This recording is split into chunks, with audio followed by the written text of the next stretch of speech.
செயலை செய்வதானாலும் அதற்கான ஒரு மனநிலை நமக்கு ஏற்பட வேண்டும். நம்முடைய புலன்களெல்லாம் வெளிமுகமாக தெரிந்து கொண்டே இருக்கின்றன. அந்த புலன்களை உள்முகமாக திருப்புவதைத்தான் யோக சாஸ்திரம் பிரத்யாகாரம் என்று சொல்லும். அஷ்டாங்க யோக சூத்திரம் என்ற யோக சூத்திரத்திலே யமம், நியமம், ஆசனம், பிராணயாமம், பிரத்யாகாரம், தாரணை, தியானம், சமாதி என்று 8 விதமான நிலைகளை யோக சாஸ்திரம் பேசுகிறது. அதில் பிரத்யாகாரம் என்கின்ற ஒரு தவம் என்னவென்று சொன்னால், நம்முடைய புலன்கள் எல்லாம் வெளியிலிருந்து தகவல்களை திரட்டி கொண்டு வந்து நம்ம மனசுக்கு சொல்லுது.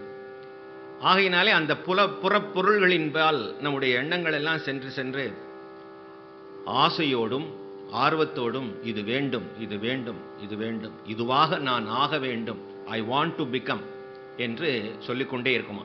பூஜ்ய சுவாமிஜி அவர்கள் அழகாக சொல்வார்கள். இப்போ இங்கே ஒரு ஸ்ருதி பெட்டி இருக்கு. அந்த ஒரு ஸ்ருதி பெட்டியை மியூசிக் டைரக்டர் எனக்காக வச்சு கொடுத்துருக்காரு.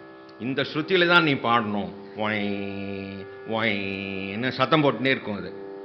அப்போ அந்த ஸ்ருதி பெட்டியோட ஒட்டி கொண்டு நானும்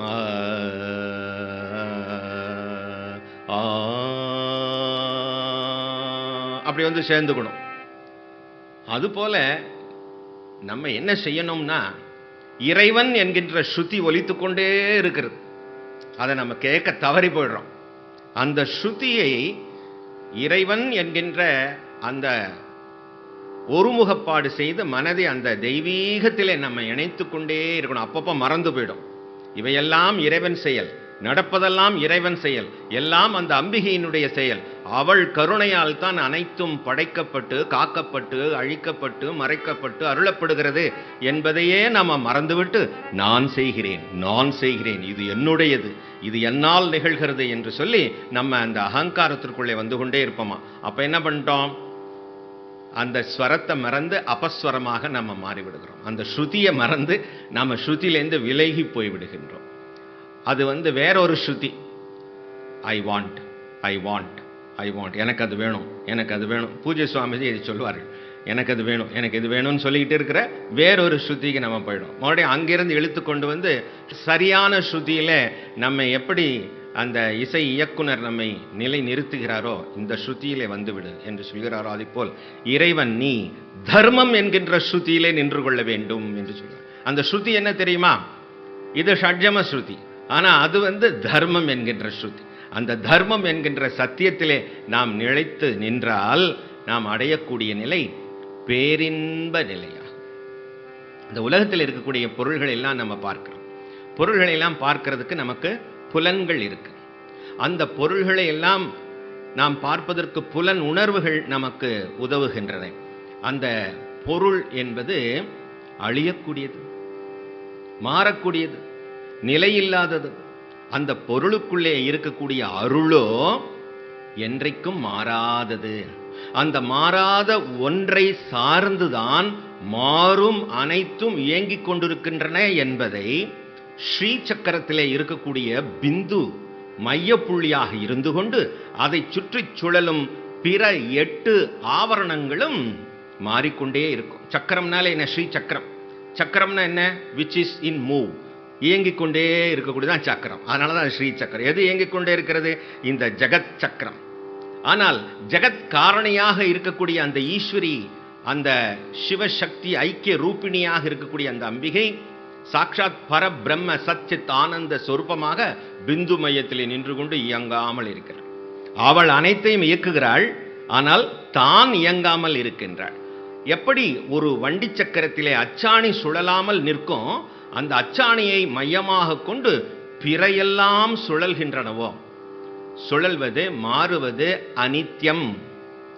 எது மாறவில்லையோ அது நித்தியம். மாறும் உலகில் மாறா ஒன்றை எவன் அறிந்து கொள்கின்றானோ அவன் ஞானி. மாறும் உலகில் மாறா ஒன்றை எவன் அறிந்து கொள்கிறானோ அவன் ஞானி என்று ஆகிவிடுகின்றான். அவன் முக்தனாக புத்தனாக ஆகிவிடுகின்றான்.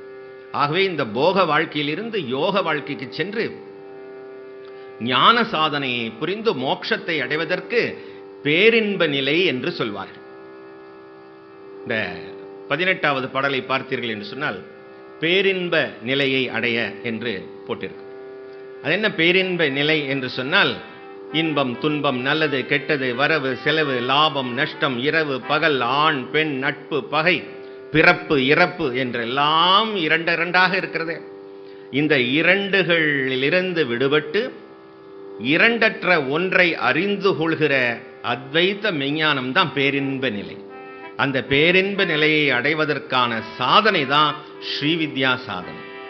அந்த ஸ்ரீவித்யா சாதனை நமக்கு சித்த சுத்தியை கொடுத்து அம்பாளுடைய அனுகிரகத்தை கொடுக்கும்.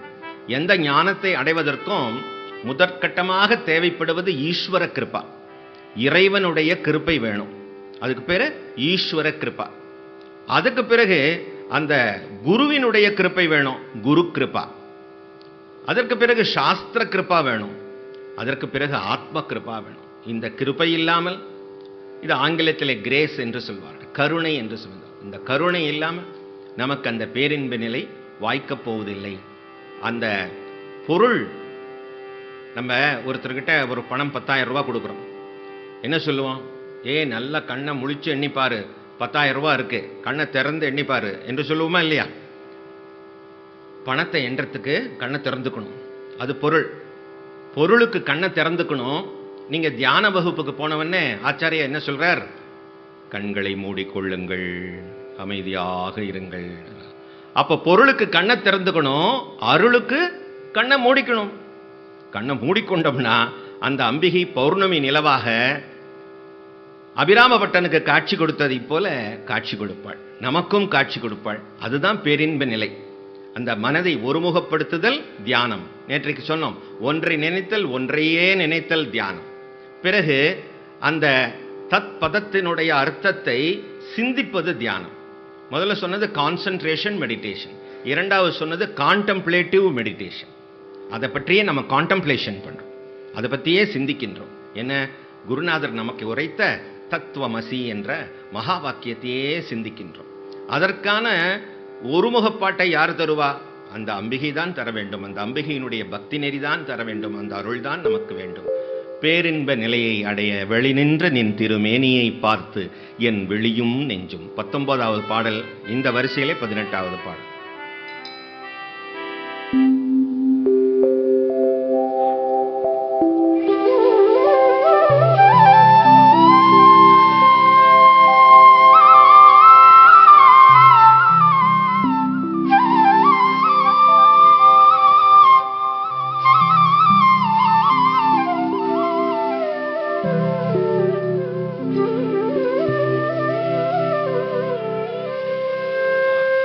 வெளி நின்ற நின் திரு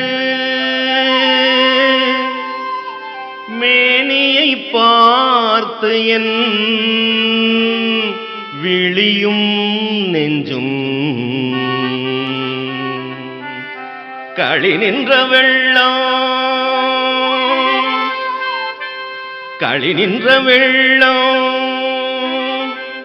கரை கண்டதில்லை கருத்தினுள்ளே தெளிகின்ற ஞானம்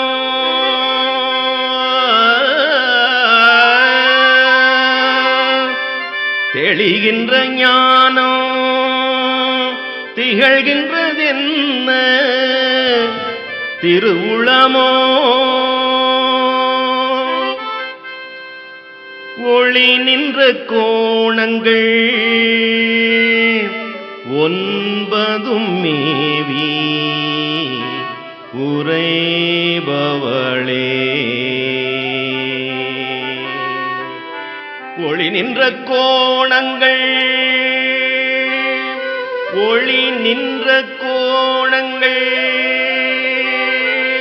மேல் நோக்கிய கோணம் 5, கீழ் நோக்கிய கோணம் 4. மேல் நோக்கிய கோணம் 4, கீழ் நோக்கிய கோணம் 5. மேல் நோக்கிய 4 கோணங்களும் சிவ கோணங்கள் என்று சொல்லப்படும். கீழ் நோக்கிய 5 கோணங்களும் சக்தி கோணங்கள் என்று சொல்லப்படும். ஸ்ரீசக்கரம் சிவசக்தி ஐக்கிய ரூபிணியாய் விளங்கக்கூடிய லலிதாம்பிகை உரையக்கூடிய ஸ்ரீசக்கரம். ஒளி நின்ற கோணங்கள்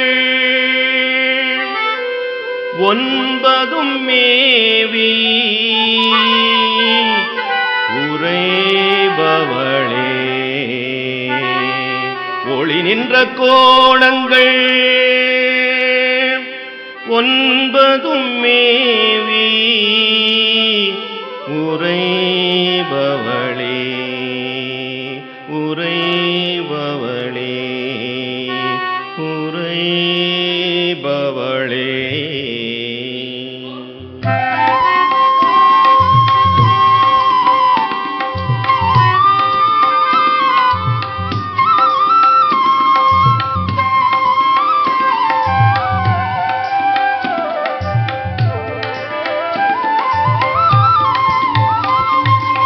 வெளி நின்ற நின் திருமேனியை பார்த்தேன் விழியும் நெஞ்சும். களி நின்ற வெள்ளம் கரை கண்டதில்லை கருத்தினுள்ளே. தெளிகின்ற ஞானம்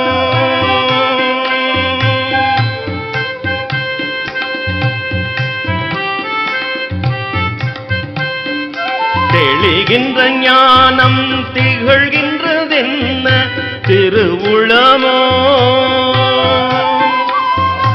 ஒளி நின்ற கோணங்கள் 9 மேவி உறைபவளே. ஒளி நின்ற கோணங்கள் 9 மேவி உறைபவளே உறைபவளே உறைபவளே.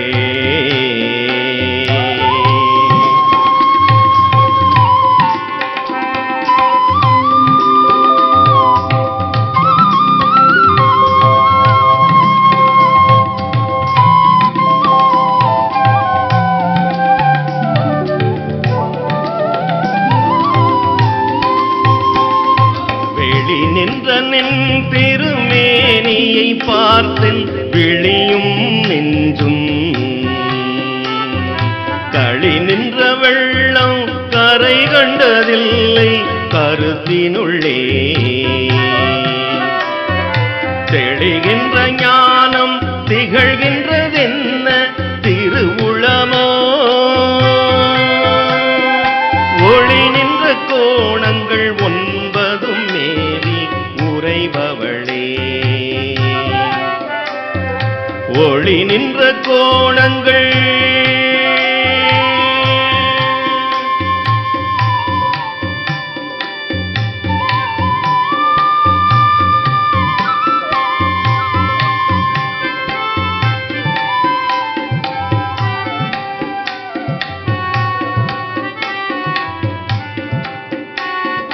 ஒளி நின்ற கோணங்கள் 9 மேவி உறைபவளே.